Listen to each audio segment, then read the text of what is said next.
దేవుని నామానికి మహిమ కలుగును గాక, దేవుని సంఘానికి మహిమ కలుగును గాక, దేవుని బిడ్డలకు మనకు నిత్యము మేలు కలుగును గాక. హల్లెలూయా. మరి ఎంతమంది ఉన్నాము అనేది ప్రాముఖ్యం కాదు, ఎలా ఉన్నాము అనేది ప్రాముఖ్యం. ఆయన సన్నిధిలో ఎలా ఉన్నాము మనము, ఆయన సన్నిధిని మరి మనం ఏ విధంగా కూర్చున్నాము, ఏ విధంగా ఉన్నాము అనేది మాత్రమే దేవుడు చూస్తాడు. హల్లెలూయా. యోసేపు లైఫ్ స్టోరీని మనం ధ్యానం చేస్తూ ఉన్నాం. మరి హెబ్రీ పత్రికలో గమనించినట్లయితే మరి యోసేపుకు వచ్చిన పేరు లేదా యోసేపు సంపాదించిన బిరుదులు, లేకపోతే యోసేపు సంపాదించిన మరి ఆయన సంపాదించిన ఏంటి అనేది మనం చూసాం. కాబట్టి ప్రియమైన వాళ్ళరా, యోసేపు జీవితాన్ని మరి మొదటి నుంచి చివరి వరకు కూడా మనం ధ్యానం చేయాలి. మరి హెబ్రీ పత్రికలో చూస్తే 11వ అధ్యాయంలో చూస్తే ఒక్క మాట మాత్రం రాయబడింది. ఒకసారి హెబ్రీ 11:22 చదవండి. యోసేపు తనకు అవసాన కాలము సమీపించినప్పుడు విశ్వాసమును బట్టి ఇశ్రాయేలు కుమారులకు నిర్గమమును గూర్చి ప్రశంసించి తన శల్యమును గూర్చి వారికి ఆజ్ఞాపించెను. అక్కడ చూస్తే గన మనం గమనించినట్లయితే ప్రియమైన వాళ్ళరా, ఒకే ఒక మాట ఆయన గురించి వ్రాయబడి ఉంది. అయితే మరి క్రొత్త నిబంధనలో ఆయన గురించి ఎక్కువగా ఎక్కడ వ్రాయబడింది అని మనం గమనించినట్లయితే అపోస్తుల కార్యములు 7వ అధ్యాయము 9వ వచనం నుంచి 15వ వచనం వరకు మనం చదువుకుందాం.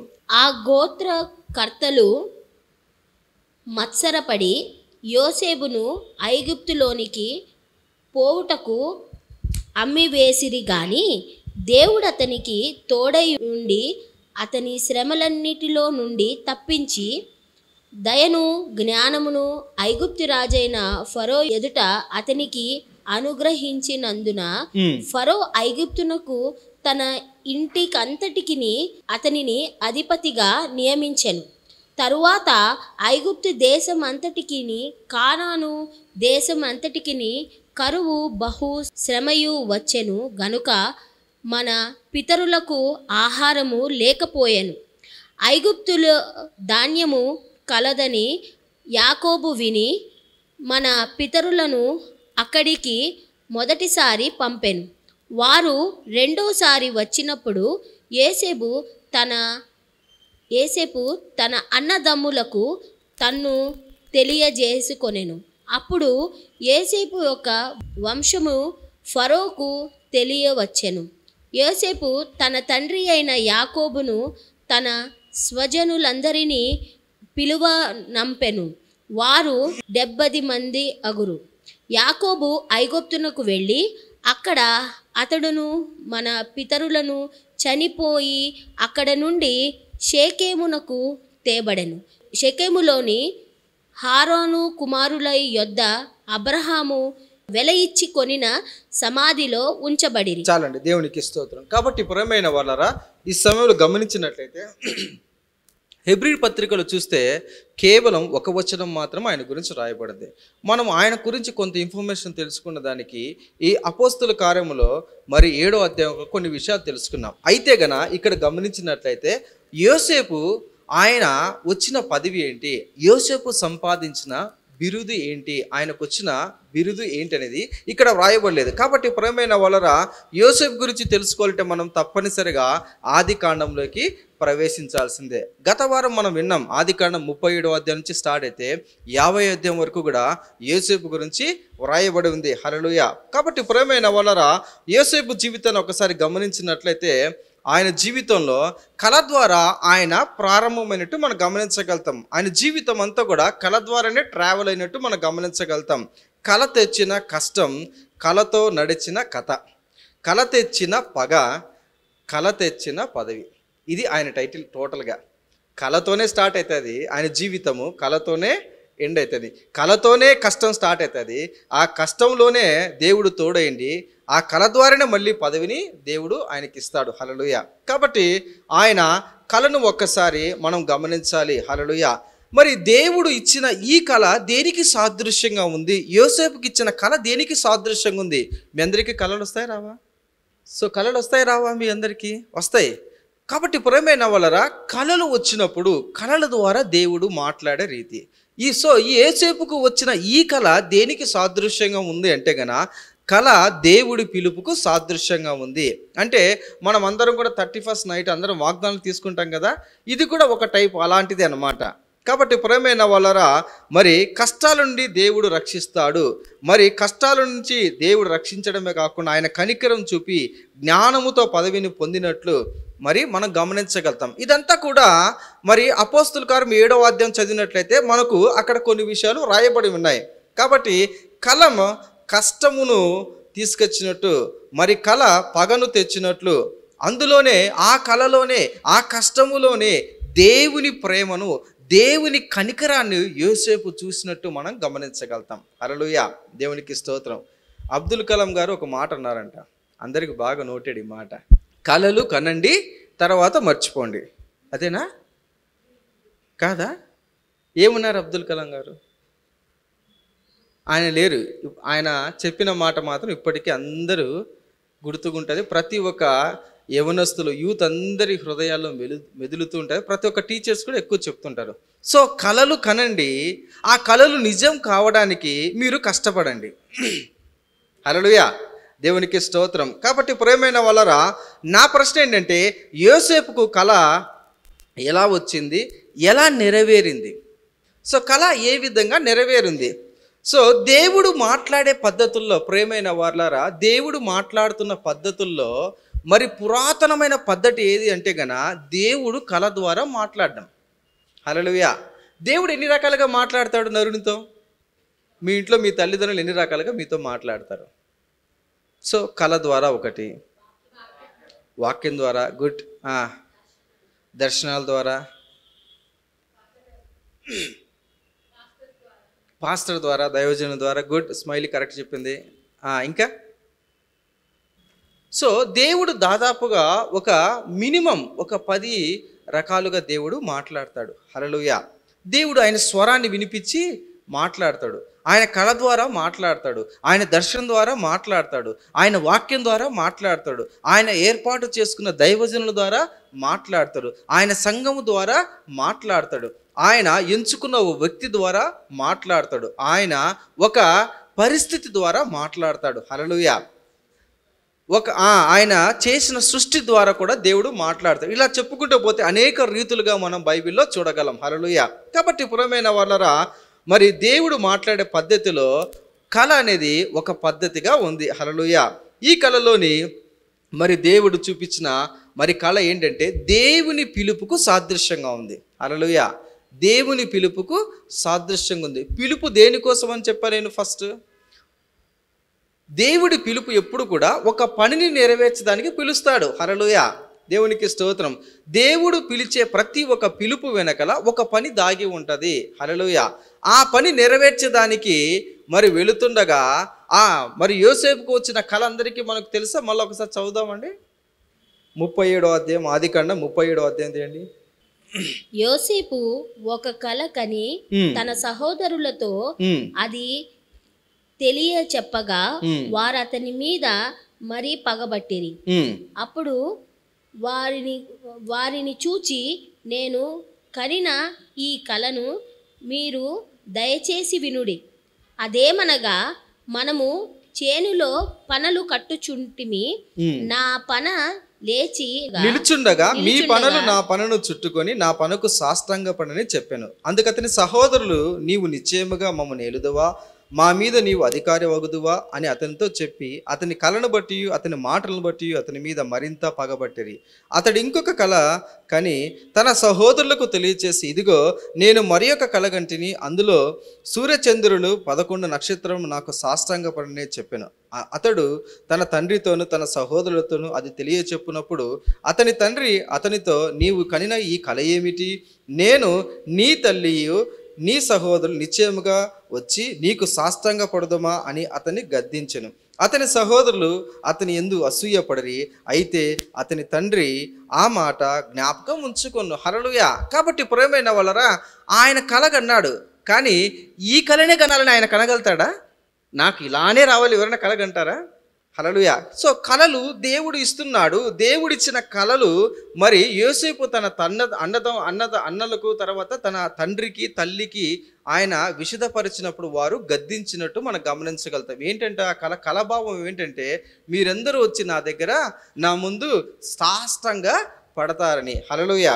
కాబట్టి పురమైన వాళ్ళరా, మరి ఈ కళ, ఈ దేవుని పిలుపులో దాగి ఉన్న ఈ పనిని, లేదా ఆయన యోసేపు ఆ పదవిని పొందక మునుపు మరి మధ్యలో ఈ జర్నీ అనేది ఒకటి ఉంది. హల్లెలూయా.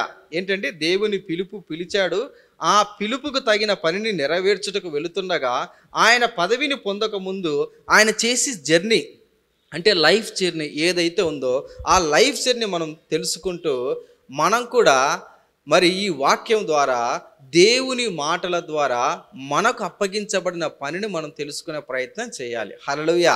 ఈ ప్రయాణంలో ఒక పనిని సూచిస్తుంది, ఒక పదవిని నీకు ఇచ్చేదానికి అక్కడ కళలో తెలియచేసినట్టు మనం గమనించగలుగుతాం. అంటే ఈ కళ ఒక పదవి నీకు ఇచ్చేదానికి, ఒక అధికారం నీకు ఇచ్చేదానికి, ఒక ఆశీర్వాదం నీకు ఇచ్చేదానికి, ఒక దీవెన నీకు ఇచ్చేదానికి, ఒక ఉన్నతమైన స్థాయిని నీకు ఇచ్చేదానికి దేవుడు ఇచ్చినట్టుగా మనం గమనించగలుగుతాం. హల్లెలూయా.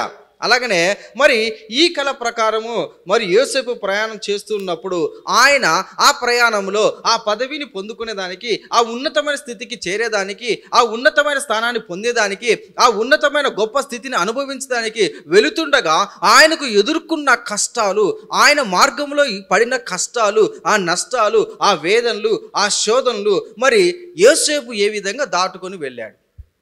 సో మనకు పిలుపు తెలుసు, కళ ద్వారా దేవుడు పిలిచాడు.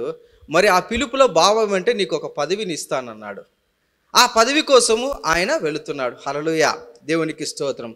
ఆ పదవిని పొందుకునేటప్పుడు వచ్చిన కష్టాలేంటి, ఈ బ్యారియర్స్ను ఏ విధంగా ఆయన దాటుకుంటూ వెళ్ళాడు. మన జీవితంలో కూడా మనకిచ్చిన వాగ్దానాన్ని మనం స్వతంత్రించుకునే దానికి, మనకిచ్చిన ప్రామిస్ గాడ్ ఏదైతే మనం పట్టుకున్నామో అది స్వతంత్రించుకునే దానికి మనం ఈ జీవిత యాత్రలో ప్రయాణం చేస్తూ ఉన్నాం. కాబట్టి మరి యోసేపు వలె దాటుకుంటూ యోసేపు దక్కించుకున్న పదవి, యోసేపు పొందిన ఆ స్థితి నీవు నేను పొందాలని దేవుడు ఆశపడుతూ ఉన్నాడు. హల్లెలూయా.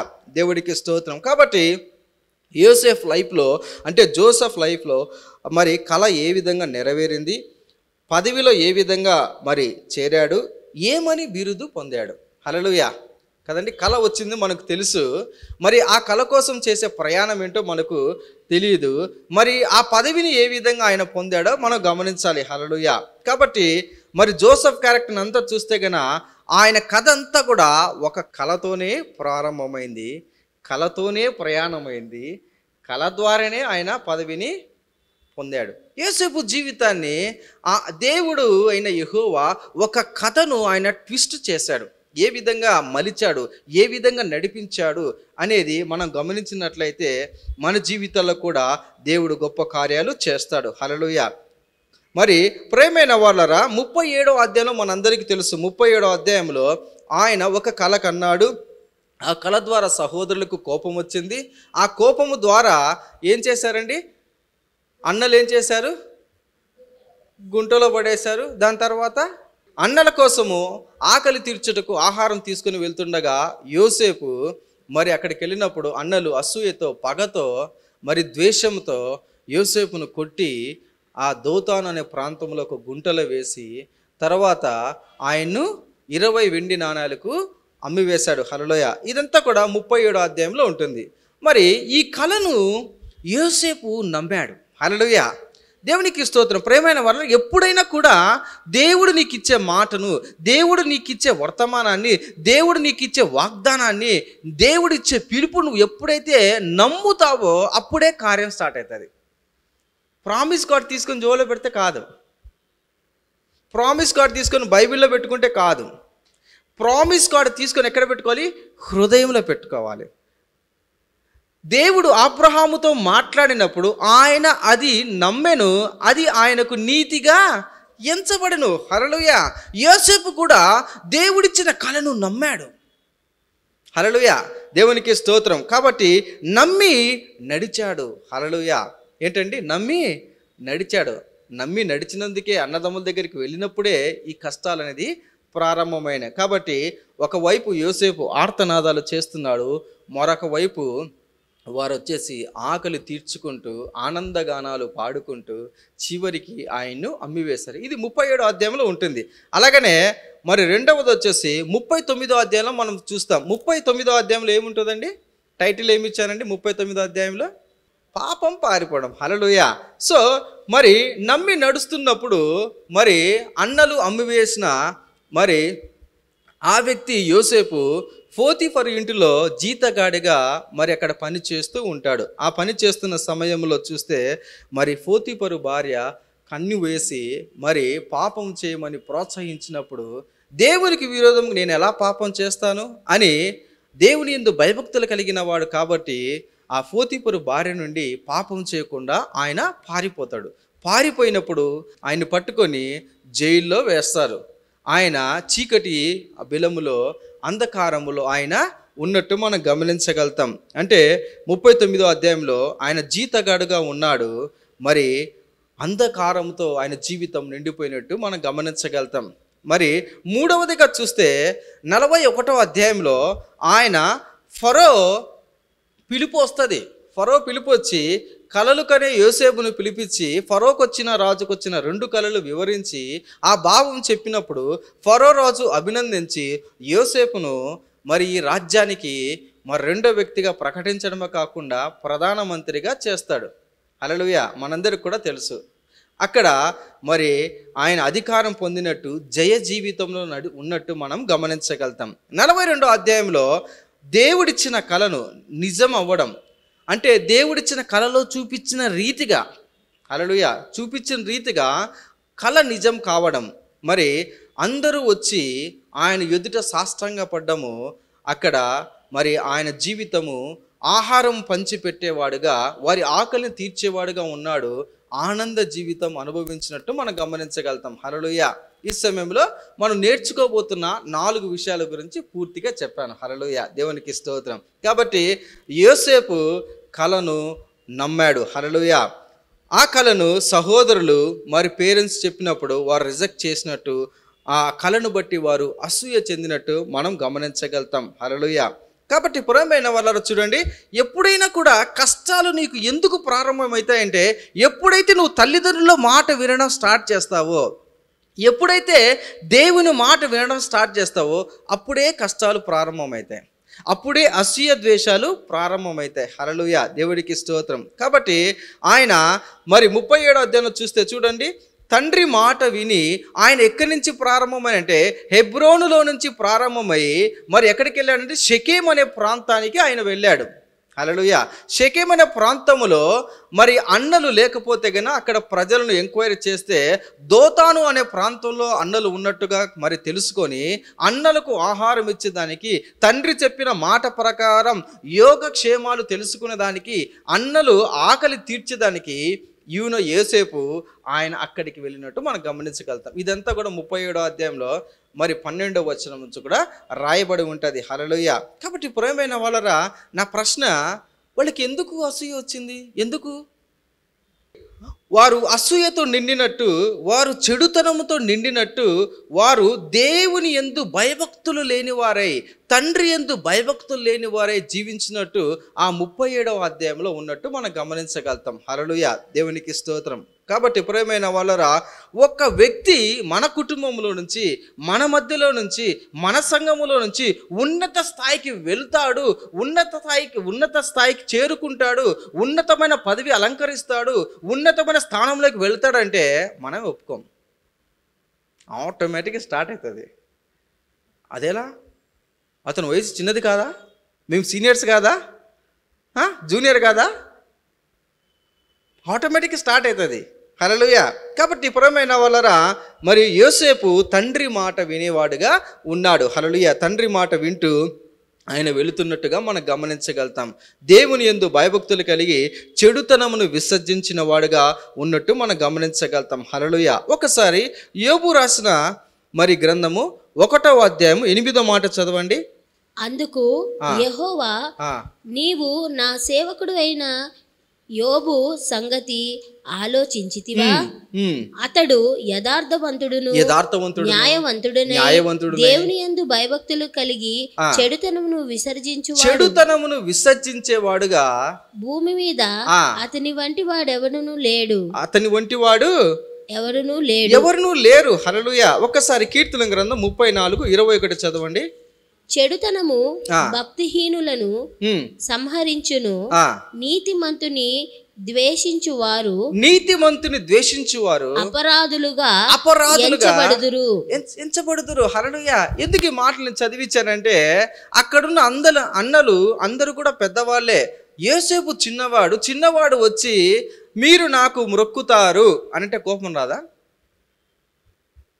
వస్తుంది రాదా? మా ఏజ్ ఏంటి, మా ఎక్స్పీరియన్స్ ఏంది, మా బ్యాక్గ్రౌండ్ ఏంది, మా స్ట్రెంగ్త్ ఏంది, మా చదువు ఏంటి, అసలు మా పొజిషన్ ఏంటి, అసలు నువ్వు వచ్చి మాకు మొక్కడం ఏంది? సరే తల్లిదండ్రులకు చెప్పాడు. పోనీ తండ్రి ఏమన్నాడు? బాగున్నావు నాన్న, నీకు మొక్కుతాను నాయన అని అన్నాడా? ప్రేమైన వాళ్ళరా, కళ వచ్చింది ఎవరికి? యోసేపుకు. కళ ఇచ్చింది ఎవరు? దేవుడు. ఎందుకు కోపం వస్తుంది? ఎందుకంటే వారి హృదయాల్లో చెడుతనం ఉంది. వాళ్ళ హృదయాల్లో దేవుని యందు భయభక్తుల కన్నా పర్సనల్గా ఏమంటారు, ఆ స్వనీతి అనేది ఎక్కువగా ఉంది. వాళ్ళు యాక్సెప్ట్ చేయలేకపోతున్నారు. మన కుటుంబంలో, మన ఫ్యామిలీలో ఎవరైనా మనకన్నా తక్కువ ఉన్నవాళ్ళు ఏదైనా చెప్తే మనం వింటామా, నమ్ముతామా, విశ్వసిస్తామా? ఊరిక నోరు మూసుకో కూర్చో అనమా? ప్రేమైన వాడరా, ఇక్కడ గమనించినట్లయితే ఆయన యోసేపు క్యారెక్టర్ ఎటువంటిదంటే చెడుతనాన్ని అసహించుకునే క్యారెక్టర్ ఉంది ఆయనకు. హల్లెలూయా. యోసేపు ఎటువంటి జీవితం జీవిస్తున్నాడంటే చెడుతనాన్ని అసహించుకుంటూ చెడుతానికి దూరంగా నివసించడానికి ఇష్టపడుతున్నట్టుగా మనం గమనించగలుగుతాం. హల్లెలూయా. దేవునికి స్తోత్రం. కాబట్టి ఆయన నీతిమంతుడుగా ఉన్నట్టుగా మనం గమనించగలుగుతాం. హల్లెలూయా. దేవునికి స్తోత్రం. ఒకసారి కీర్తన గ్రంథము 94:23 చదవండి. ఆయన వారి దోషములు వారి మీదకి రప్పించును, వారి చెడుతనమును బట్టి వారిని సంహరించును. ఎవరి చెడుతనం ఉందంటే, చెడుతనం చాలా డేంజరస్. ఎప్పుడైతే చెడుతనం పెట్టుకుంటారో వాళ్ళందరికీ ఒక డేట్, ఒక టైం దేవుడు ఫిక్స్ చేసి ఉంటాడు. అప్పుడు దాకా వాళ్ళకి తెలియదు. దేవుడు చూడడం లేదు, దేవుడు వినడం లేదు, దేవుడు లేడు అనుకొని వాళ్ళు వాళ్ళ సొంత విధానాలతో ముందుకు కొనసాగుతూ ఉంటారు. ఒకసారి సామెతల గ్రంథం 8వ అధ్యాయం 13వ మాట చదవండి. యెహోవా యందు భయభక్తులు కలిగి ఉండుట చెడుతనమును అసహించుకునుటే అంటే ఈ అన్నలకు ఏముందంటే దేవుని యందు భయభక్తులు లేవు. అలాగనే చెడుతనాన్ని అసహించుకునే గుణం వాళ్ళకు లేదు. అంటే చెడుతనాన్ని రిసీవ్ చేసుకునే గుణం ఉంది. కాబట్టి ప్రేమైన వాళ్ళరా, యోసేపు ఏ విధంగా అంటే చెడుతనాన్ని అసహించుకుంటూ ఉన్నట్టుగా మనం గమనించగలుగుతాం. హల్లెలూయా. కాబట్టి అన్నల అసూయ, అందుకనే వారు పథకం వేసి దోతాను అనే ప్రాంతంలో ఒక నీరు లేని బావిలో, ఒక గుంటలో ఆయన్ను త్రోసివేశారు. హల్లెలూయా. చూడండి, ఒకవైపు ఆయన గుంటలో నుంచి అరుస్తూ ఉన్నాడు, అన్నా అన్నా అన్నా అన్నీ అని అరుస్తున్నాడు. ఇంకొక వైపు వచ్చేసి వాళ్ళందరూ గుంట ఆ పైన బయట ఉండి వాళ్ళ అన్ననితో ఆనందిస్తూ ఉన్నారు. ఆయన చేసిన నేరం ఏంటి అసలుకు? పోయినసారి మనం మాట్లాడుకున్నాం, తండ్రి కోట్ వేయడం ఆయన తప్ప? నాకు కలర్ఫుల్ కోట్ అయినా ఆయన అడిగాడా? ఆయన అడగలేదు. ఇప్పుడు నా ప్రశ్న అడుగుతున్నా, కళ ఈయనేమన్నా ఇటువంటి కళ కావాలి, ఎగ్జాక్ట్గా మా వాళ్ళందరూ నా కాళ్ళ ముందు పడేటట్టు, సాష్టాంగ నమస్కారం చేసేటట్టు నా కళ ఈ కళ రావాలి ప్రభు అని ఏమైనా ప్రార్థన చేశాడా? కళ రావడం ఆయనదే తప్పు. సంతోషంగా అన్నదమ్ములకు అందరికీ షేర్ చేసుకుందామని కళ చెప్తే ఆయన పని అసూయ చెందారు. చూడండి ఎటువంటి స్థితి ఉందో యోసేపుకు. ఒకవైపు ఏమో అన్నలకు ఆహారం తీసుకుని వెళ్ళాడు, వారి యోగక్షేమాలు కనుక్కునేదానికి, వారి ఆకలి తీర్చేదానికి వెళితే ఈయనను గుంటలో వేసి ఆయన్ను మరి భయంకరంగా బాధిస్తున్నట్టుగా మనం చూడగలుగుతాం. దీనంతటికి కారణం ఏంటంటే యోసేపు వారికి నచ్చకపోవడం. ఇప్పుడు మన అంశంలోకి వస్తున్నాం. యోసేపు వారికి నచ్చకపోవడం. ఎందుకు నచ్చకపోవడం? వారు చెడుతనములో, వారు చెడు క్రియల్లో, వారు చెడు ఆలోచనలో, వారి చెడు పనుల్లో ఈయన పార్టిసిపేషన్ చేయడం లేదు. హల్లెలూయా. కుటుంబంలో 2 ఉన్నారు అనుకోండి, మగపిల్లలు, అన్న తమ్ముడు 2 ఉన్నారు అనుకుందాం.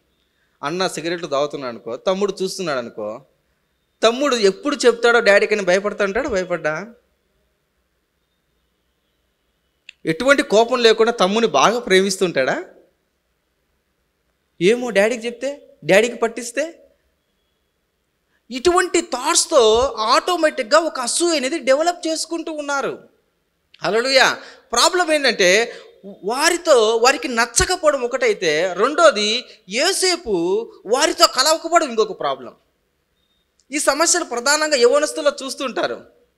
యవ్వనస్తులు కాలేజ్ టైంలో వెళ్తున్నప్పుడు సినిమాలు తిరిగే వాళ్ళతో, సిగరెట్లు మరి తాగేవారితో, మందు త్రాగేవారితో, మరి బయట తిరుగులు తిరిగేవారితో వీళ్ళు ఒకవేళ పోకపోతే కన్నా అబ్బా పెద్ద సస్వరి అసలు.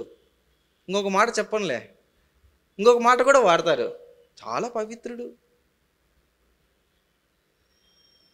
ఎలా మాట్లాడతారు? తెలియకుండా ఒక ద్వేషం రగిలిపోతూ ఉంటుంది. ఎందుకు? వీళ్ళు చేస్తుంటారు కాబట్టి, వీళ్ళు చేసే తప్పని తెలుసు కాబట్టి. వీడెక్కడ చెప్తాడో, ఏ టైంలో చెప్తాడో, మా ఇంటికి వచ్చినప్పుడు ఏమైనా చెప్తాడో, అనేక రకాలుగా హృదయంలో వారు భయపడుతూ ఉంటారు. హల్లెలూయా, దేవునికి స్తోత్రం. కాబట్టి ప్రియమైన వాళ్ళరా, ఇతనిని అసూయ అనే గుంటలో వేసినట్టు మనం గమనించగలుగుతాం. అంతేకాని అసూయ పడ్డారు, గుంటలో వేశారు. సో మనకు అర్థమయ్యేదానికి అసూయ అనే గుంట పెట్టుకున్నాం. అసూయ అనే గుంటలో వేశారు. హల్లెలూయా, దేవునికి స్తోత్రం. యవనస్తుల్లో ప్రధానంగా ఈ సమస్య ఎక్కువగా ఫ్రెండ్షిప్లో కనిపిస్తూ ఉంటుంది, చదివేటప్పుడు ప్రత్యేకంగా. ఎలా అన్నా అంటారా? నాకున్న అనుభవాన్ని ఒకటి చెప్తా, మీకే అర్థమవుతుంది.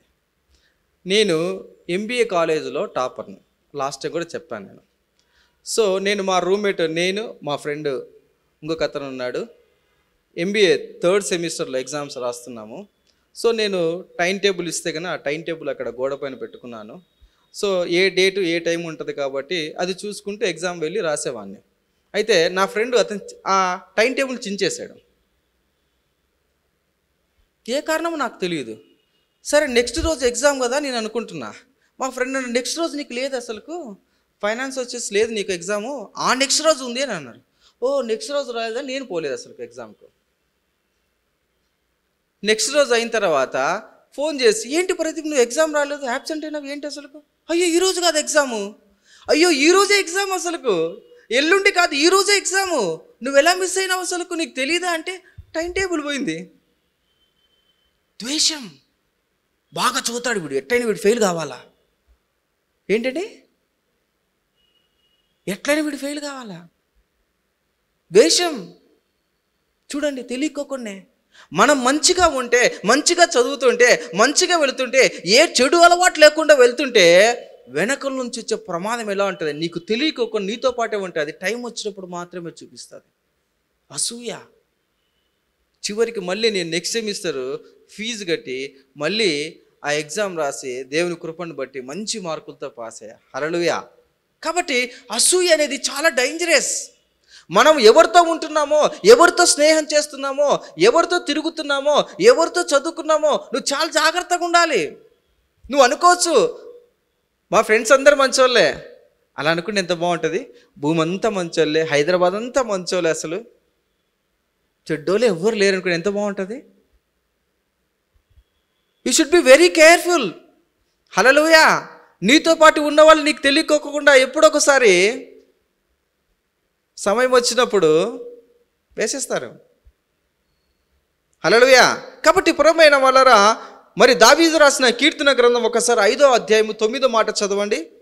9వ మాట. వారి నోట యథార్థత లేదు, వారి నోట యథార్థత లేదు, వారి అంతరంగము నాశనకరమైన గుంట. వారి అంతరంగము నాశనకరమైన గుంట. ప్రియమైన వాళ్ళరా, యవనస్తులారా, మీరు మీ స్నేహాల్లో ఎటువంటి వ్యక్తులున్నారో మీకు తెలియదు. వారి హృదయంలో ఏముందో మీకు తెలియదు. You should be very careful. Hallelujah. ఒక్కసారి ఇర్మియా గ్రంథం 18వ అధ్యాయం 20వ మాట చదవండి.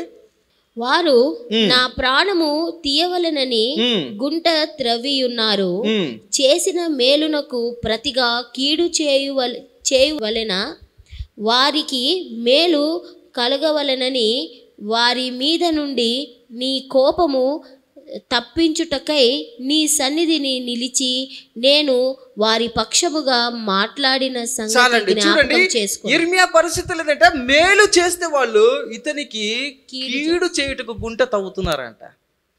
ఎటువంటి క్యారెక్టర్లు ఉన్నారు కదా అసలుకు. సో యవ్వన ప్రాయంలో ఉన్న నీవు చాలా చాలా జాగ్రత్తగా ఉండాలి.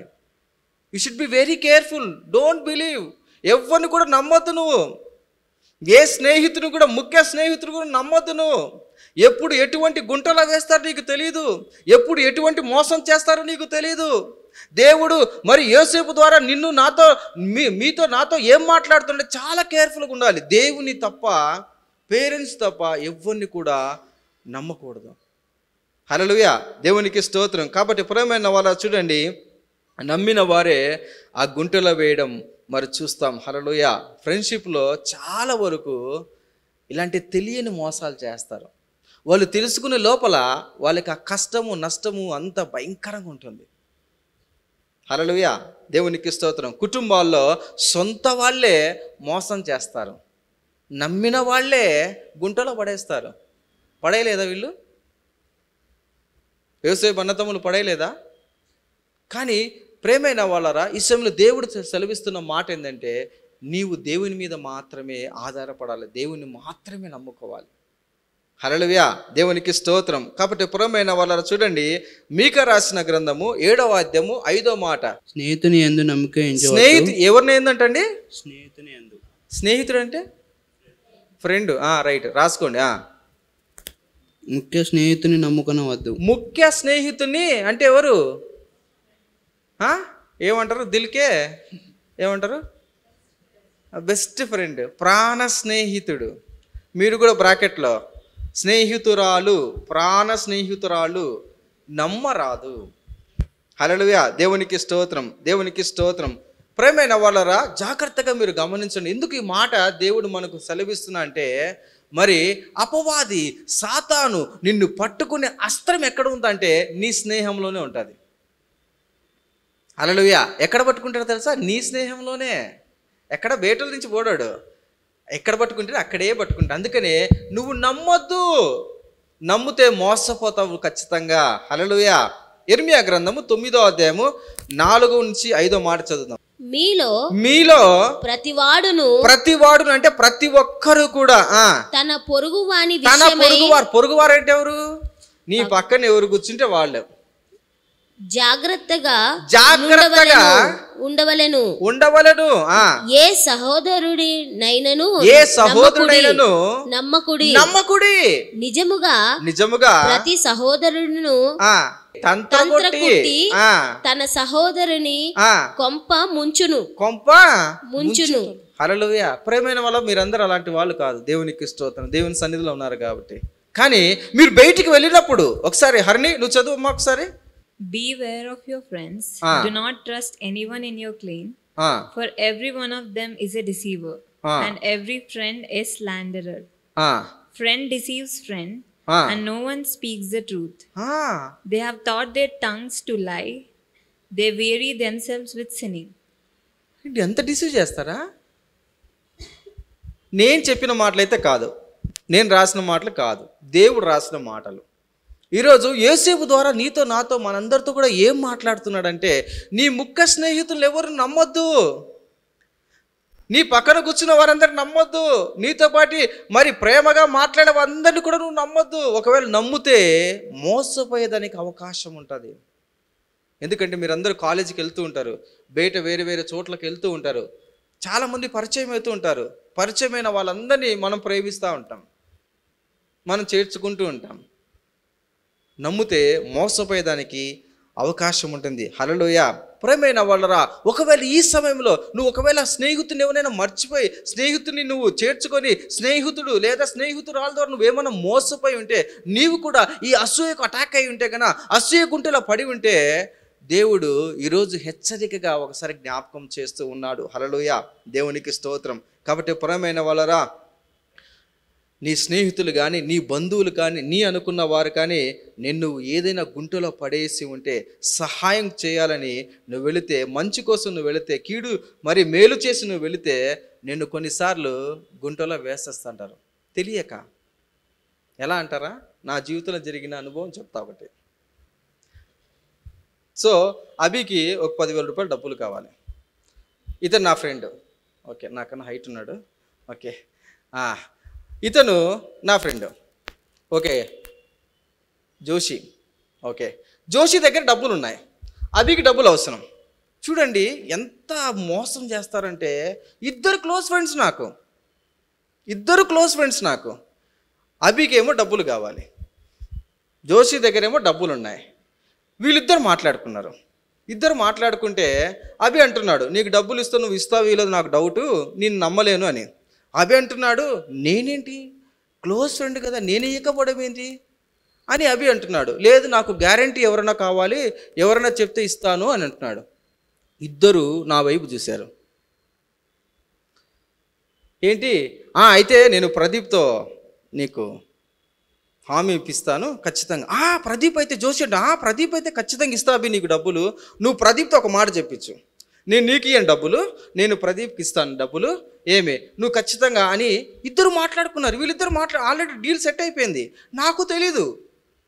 చూడండి, ఇతను వచ్చేసి నా దగ్గరకు వచ్చాడు, ఇతను వచ్చేసి నా దగ్గరకు వచ్చాడు. వీళ్ళిద్దరు మాట్లాడుకుంటా ఏమంటున్నాడు, నాకు డబ్బులు అవసరం అని అభి అంటున్నాడు.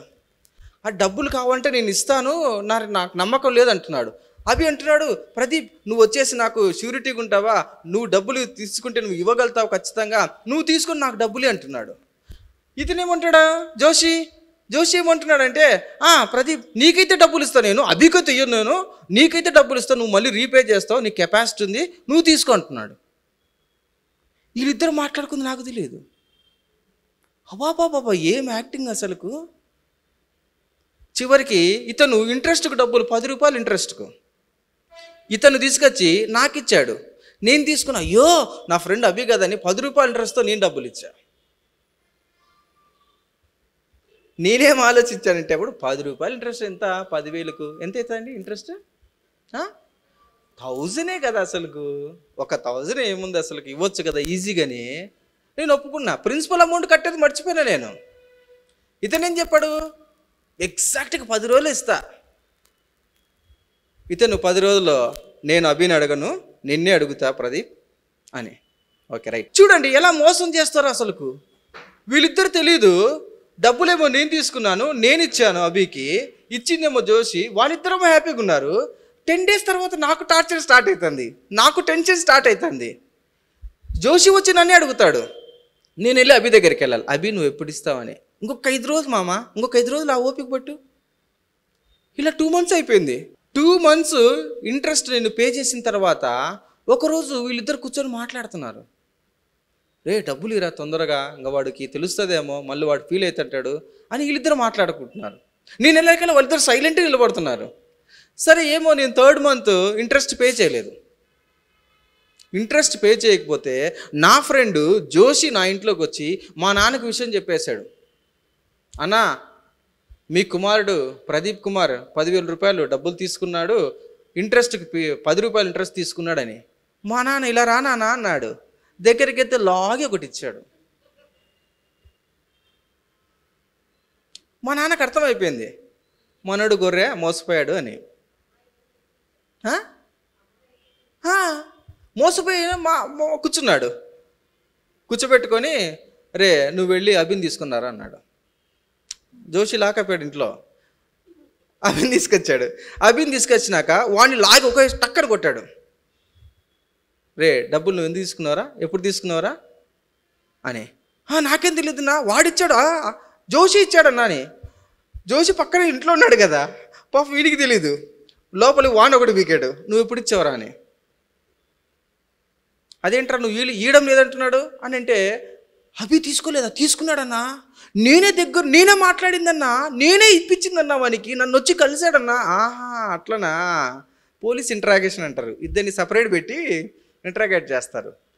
చివరికి తెలిసిన స్టోరీ ఏంటంటే వాళ్ళిద్దరు మాట్లాడుకున్నారు, వాళ్ళిద్దరికి డబ్బులు ఇచ్చేవాడు ఆయన, తీసుకునే వాళ్ళు వాళ్ళే. మధ్యలో నన్ను బలిపోషణ చేశారు. ముఖ్య స్నేహితులు ఎవరు? ముఖ్య స్నేహితులు. రోజు నాతో పాటు తింటూ ఉంటారు, తిరుగుతూ ఉంటారు, క్రికెట్ ఆడుతూ ఉంటాం, ట్యూషన్కి వెళ్తున్నా, అన్నీ. నేను ఆ రోజు అనుకున్నా, లైఫ్లో ఎవరు నమ్మకూడదు బాబు, నా ఇంత దారుణమా అసలుకు. ప్రేమైన వాళ్ళరా, ఎందుకు ఈ మాటలు మీకు తెలియజేస్తానంటే, ఎప్పుడు యోసేపు గురించి మనం విన్నాం, కానీ ఈ కోణంలో మనం ఎప్పుడు కూడా ఆలోచించలేదు. Hallelujah. So don't believe your friends, don't believe. ఎప్పుడు నీ స్నేహితులను నమ్మరాదు. ఎంతవరకు పెట్టాలో అంతవరకే పెట్టాలి. స్నేహం ఎంతవరకు ఉండాలో అంతవరకే ఉండాలి. ఒకవేళ నువ్వు ఆ విధంగా కాకుండా ముందుకెళ్తే గన చాలా ప్రమాదాలు వస్తాయి. హల్లెలూయా. దేవుడికి స్తోత్రం, దేవుని నామానికి మహిమ కలుగును గాక. కాబట్టి ప్రియమైన వాళ్ళరా, ఈ రాత్రి వేళ దేవుడు నీతో, మాతో, అందరితో, ఆన్లైన్ ఉన్న వాళ్ళతో, యూట్యూబ్లో చూస్తున్న వారందరితో మాట్లాడుతున్న మాట ఏంటంటే, ఒకవేళ నువ్వు ఏ గుంటలో పడిపోయినావో, నీ స్నేహితులు, నీ బంధువులు, నీ మిత్రులు, నీ సహోదరులు, నీ అన్నదమ్ములు, నీతో పాటు ఉన్న వాళ్ళు ఎటువంటి గుంటలో నిన్ను త్రోసివేశారో, అప్పు అని గుంటలో త్రోసివేశారా, అనారోగ్యమైన గుంటలో త్రోసివేశారా, మరి భయంకరమైన సమస్యల గుంటలో నిన్ను త్రోసివేశారా, మరి భయంకరమైన మరి పరిస్థితులకు తోసివేశారా, ఎటువంటి గుంటలో నువ్వు పడిపోయినా కూడా దేవుడు విడిపించేదానికి సమర్థుడు. హల్లెలూయా, హల్లెలూయా. దేవునికి స్తోత్రం. కాబట్టి దేవుడు ఆ గుంట నుండి నిన్ను పైకి లేపేదానికి ఇష్టపడుతున్నాడు. నువ్వు దేవుని నమ్ముకున్నట్టయితే, దేవుని చూచినట్లయితే, దేవుని వైపు తిరిగి నువ్వు ఆయన అడిగినట్లయితే, యోసేపుకు సహాయం చేసిన దేవుడే, ఆ యాకోబు దేవుడే, ఆ ఇస్సాకు దేవుడే, ఆ అబ్రహాము దేవుడే ఎవరికి సహాయం చేశాడండి? యోసేపుకు సహాయం దయచేశాడు. హల్లెలూయా. ఒకసారి చూద్దాం. కీర్తన గ్రంథం 40వ అధ్యాయం 22వ మాట. నాశనకరమైన గుంటలో నుండి, నాశనకరమైన గుంటలో నుంచి, జిగటగల దొంగ ఊబిలో నుండి ఆయన నన్ను పైకెత్తెను. ఆయన నన్ను పైకెత్తను. హల్లెలూయా. దేవునికి స్తోత్రం. కాబట్టి ప్రియమైన వాళ్ళరా, ఈ సాయంకాలం వల్ల దేవుడు నీతో, నాతో, మనందరితో మాట్లాడుతున్నాడు. ఏంటంటే, నువ్వు ఎటువంటి గుంటలో ఉన్నా కూడా నన్ను ఏ విధంగా ఆ గుంటలో నుంచి, నువ్వు పడిన గుంటలో నుంచి, నువ్వు పడిన సమస్యలో నుంచి, నువ్వు పడిన భయంకరమైన ఆ మరి అంధకారమైన ఆ చీకటిని గుంటలో నుంచి ఎలా నిన్ను బయటికి తీసుకొస్తాడు. ఒకసారి చూద్దాం. 107వ కీర్తన 20వ మాట. ఎలాగూ నిన్ను బయటికి తీసుకొస్తాడో. ఆయన తన వాక్కును పంపి వారిని బాగు చేసి ఆయన వారు పడిన గుంటలో నుండి, నీవు ఏ గుంటలో పడి ఉంటావో ఆ గుంటలో నుంచి ఆయన తన వాక్కు చేత విడుదల దయచేస్తాడు. ఆయన తన వాక్కును పంపి నిన్ను బయటికి లాగుతాడు. హల్లెలూయా. దేవునికి స్తోత్రం, దేవుని నామానికి మహిమ కలుగును గాక. కాబట్టి ప్రియమైన వాళ్ళరా, నీవు పైకి ఏ విధంగా వస్తావంటే, ఆయన తన వాక్కును పంపి నిన్ను ఆ గుంటలో నుంచి మరి బయటికి తీసుకొస్తాడు.